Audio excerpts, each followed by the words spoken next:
Hi. நான் group 4 எக்ஸாமில் படிக்கிறதுக்காண்டி Tamil 10th Tamil வந்து நான் நோட்ஸ் எடுத்து வச்சுருக்கேன். நம்ம படிக்கிறத விட அதில் அண்டர்லைன் பண்ணுறத விட நம்ம நோட்ஸ் எடுக்கும்போது நம்மளுக்கு நிறைய பெட்டராக இருக்கும். ஏன்னா வந்து அதை ரிவைஸ் பண்ணும்போது நம்மளுக்கு ரொம்ப ரொம்ப பெட்டராக இருக்கும். அண்ட் ஆப்ஷனில் அது வந்து நம்ம கண்ணால் பார்க்கும்போதே நம்ம மைண்ட் வந்து இதுதான் அப்படிங்கிறத வந்து நம்மளால் கன்ஃபார்மாக அடிக்க முடியும். ஸோ இது மாதிரி நோட்ஸ் எடுத்து வச்சுக்கோங்க. எல்லாத்தையுமே டாபிக் வாரியாக நோட்ஸ் எடுக்காதீங்க. 10th ஃபுல்லாகவே புக் ஃபுல்லாகவே படிக்க ஆரம்பிங்க. புக் ஃபுல்லாகவே நோட்ஸ் எடுக்க ஆரம்பிங்க. ஸோ உங்களுக்கு ரொம்ப யூஸ்ஃபுல்லாக இருக்கும். நம்ம படித்தே ஆகணும். ஏன்னா பெண்களுக்கு வந்து பல சோதனைகளை வந்து லைஃப்பில் தாண்டிட்டோம்.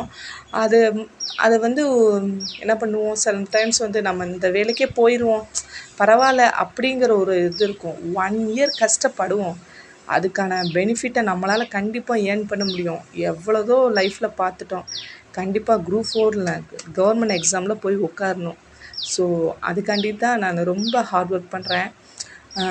எனக்கு 2 குழந்தைங்க, ஹவுஸ் ஒய்ஃப், ரொம்ப ஜாயின்ட் ஃபேமிலி. அதை விட நிறைய ப்ராப்ளம்ஸ் இஷ்யூஸ் இருந்தாலும் நான் ஒரு நாளைக்கு 2 ஹவர்ஸ் ஆச்சு உட்காந்து நோட்ஸ் எடுத்துறது. நோட்ஸ் எடுக்கலைன்னா நான் இன்றைக்கி ஏதோ ஒரு தவறு பண்ண மாதிரியே என் மனசுக்கு ஃபீல் ஆகும்.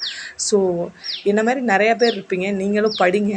கவர்மெண்ட் ஜாப்க்கு கண்டிப்பாக எல்லாராலையும் போக முடியும். நான் வந்து 10th ரொம்ப ஆவரேஜான பர்சன், 12th ரொம்ப ஆவரேஜான பர்சன்.